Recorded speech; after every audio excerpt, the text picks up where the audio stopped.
To make the best use of the session, I suggest you do two things. Number one, go through my theory session on legal reasoning. The link to the session is given on the description below. Second, create a free sign-up account on our website and solve the exercise on your own before you go through the video. The process for the free sign-up is also given on the description below. Now that you would have done both the things, let's start with the class. Hello students, welcome to another class with me. Today we'll solve passage number 6 of sample 2. So let's start with the passage. Those who haven't read the passage already, pause the video, go through the passage and then play the video. Alright, so this passage talks about Article 20. So the first clause in Article 20 of the Constitution prohibits retroactive criminal legislation. A person cannot be convicted for an offense which was not an offense at the time at which it was committed. So let's say, hypothetically, let's say in 2018, I committed a crime which is, let's say murder. And in 2018, somehow murder was not a crime at all. Now in 2022, murder was announced as crime. And someone figured out that I committed murder in 2018. So this clause says that though I committed murder in 2018, I cannot be tried for that offense in 2022 because when I committed that act of murder, at that time it was not an offense. So retrospectively, you can't hold me liable for an offense which was not an offense when I did that act. So this is what this says. Okay. The second protection in Article 20 is against double jeopardy and provides that no person shall be prosecuted and punished for the same offense more than once. So same case, murder in 2018, I came out, 2022, again, you are trying me for murder, it would happen, double jeopardy. Important thing is prosecuted and punished. It's plus, it's not slash, it's not or. Dono hona chahiye. So for that offense, I should have been prosecuted and also punished. If I was only prosecuted but not punished, then double jeopardy would not apply. Okay. The third guarantee in Article 20 is against self-incrimination or compelling a person to be a witness against herself. In Kathi Kalu Oghad, the Supreme Court held that the prohibition against compelling a person to be a witness against herself related to the production of information based on personal knowledge, also known as testimonial evidence. Okay, so this is not allowed. So you can't force me to tell you something which is out of my knowledge, right? Personal knowledge. It's called testimonial evidence, but did not extend to protection of physical evidence, right? Writing sample or thumb impression. Okay, so I might hand over a revolver to you, okay, which I used to kill someone. So that is handing over physical evidence, but you can't force me to admit that I murdered someone, right? So you guys are blessed. You haven't seen 90s ki Bollywood movies. Unfortunately, I have. So 90s movie typically in the case of murder, police hero को पकड़ के लेके जाती थी और बहुत torture के बाद उसको बोलती थी कबूल करो कि तुमने खून करा है, right? So article 23 does not allow that. तो मूवी में बना दिए, allowed नहीं था legally. Okay. So these are the three clauses of Article 20 which have been discussed here. And now second paragraph brings some subjectivity which says, but can all situations neatly fit this distinction of this one? Testimonial evidence versus physical evidence. A recent case, Selvi, provides a fascinating opportunity to revisit the distinction in light of new technologies. The case saw a challenge to the involuntary administration of narco analysis, the polygraph test, and the brain electrical activation profile test. Narco analysis involves the consumption of sodium pentothal, which lowers inhibition and takes the subject into a trance, inducing her to converse casually. Right? So if I had not taken this, let's say, if I hadn't not consumed sodium pentothal, maybe I would not have spoken to you. But when I consume this, it takes me into a situation of trance. Trance मतलब जब मैं बहुत ही happy mood में किसी third place पे हो जाता हूँ, ठीक है? Inducing her to converse casually. So I let go of my inhibition. The other two tests detect physiological responses and brain activity respectively and estimate the subject's familiarity with information involving a crime. Through which conclusions are drawn. So you know what polygraph tests are. आपको machine लगा देते हैं, आपसे सवाल पूछते हैं कि अभिषेक sir क्या आप CLAT टीचर हो? If I say no. So if I'm lying, it would detect it. So the question why this paragraph is discussed is, would this come under the category of Kathi Kalu Oghad case, where the Supreme Court said that you are prohibited to give testimonial evidence? So would such kind of evidence be considered, should it be considered testimonial evidence or not? That is was raised in paragraph 2, but nothing has been given to us, whether it should be or should not. Okay. Now let's come to the questions. Okay, before question, this is what has been discussed, guys. First thing is first clause of Article 20, which says retroactive criminal legislation is not allowed. Second, it discussed about second protection of Article 20, which is double jeopardy. You would not be allowed to prosecute and punish for the same offense more than once. So that is not allowed. It has to be prosecuted plus punished. And finally, they talk about the third guarantee of Article 20, which says self-incrimination, you will not be forced. However, in the Kathi Kalu case, the Supreme Court said personal knowledge, which is testimonial evidence, you are prohibited, but physical evidence you can provide. So this is what has happened in this passage. Let's come to the questions. Question number 6.1. Again, pause, solve, and then play. Okay. Mahmood Kaskar resided in the city of Mumbai and was long suspected of having committed several offences, including smuggling.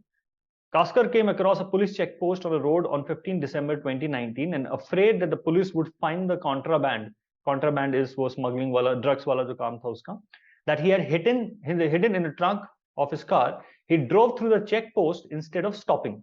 In doing so, he smashed his car through the barricades at the checkpost, and a piece from the barricades flew a few feet away and injured a policeman manning the checkpost. Kaskar was later caught by the police and charged with the offence of obstructing justice, which the police claim he did by crashing through the checkpost. Kaskar was acquitted of this charge since the police were not able to produce adequate evidence before the court. Some months later, the police, bent on teaching Kaskar a lesson, filed charges of injuring a police officer on duty against Kaskar. What was the first charge?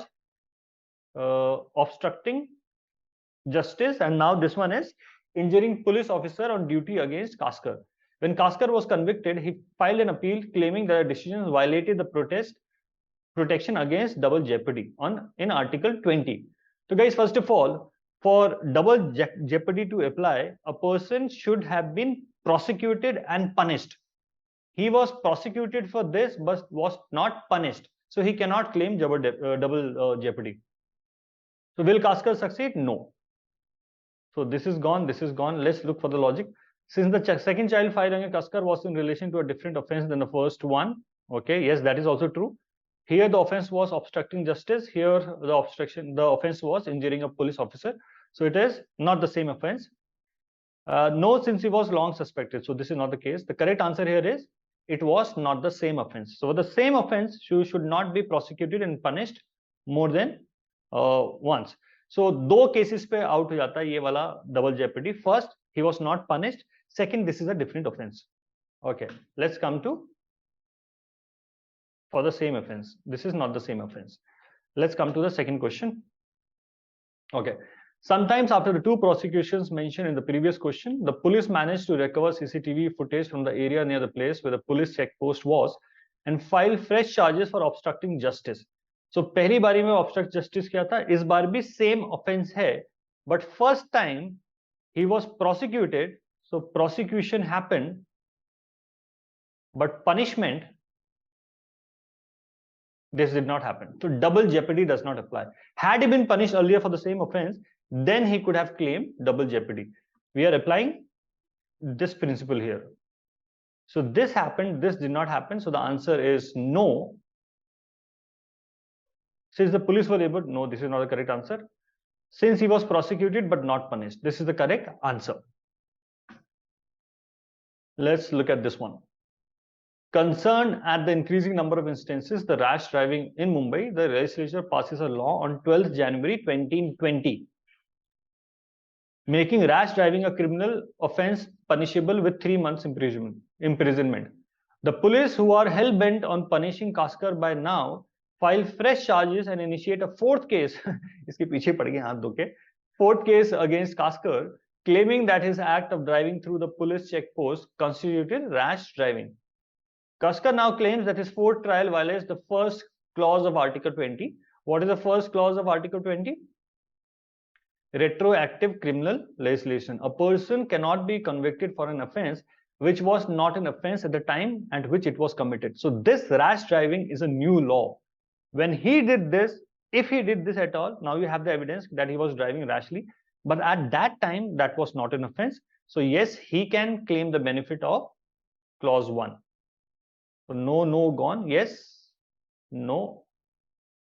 Okay, so injured a policeman. So I have given you, I think the choices. Has injured a policeman when he drove through the check post.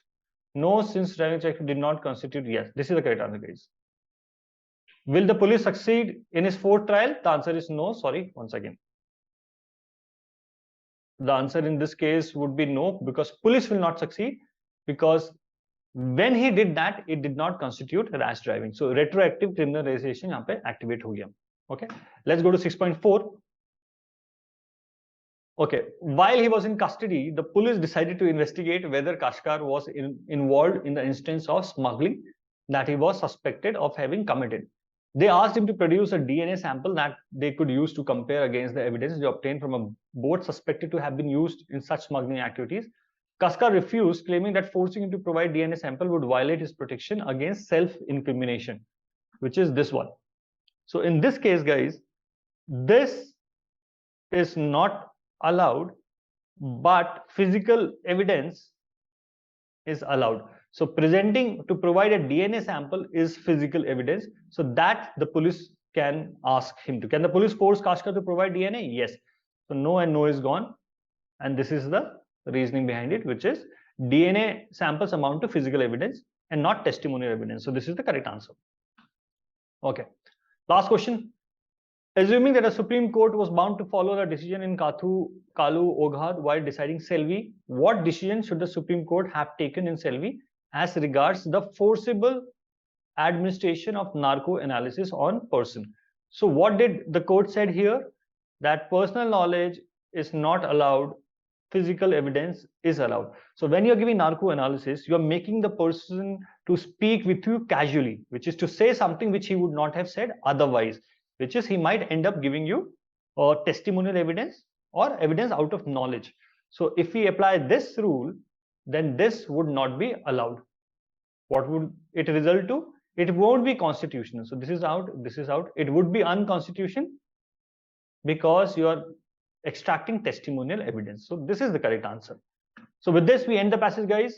If while solving the question, you think that, okay, let's say for question number 3, sir has given me choice number C, but I think B is the correct answer, put it on the comment section. I'll give you a detailed explanation that why B is not the correct answer and why C is the correct answer. I hope you like the class. If you like the class, click on the like button, subscribe to our channel, and happy preparation, guys. Keep on preparing for the exam. Write lots and lots of mock tests, and all the best with your CLAT preparation. We at Mentors Capital have curated the best test series for you.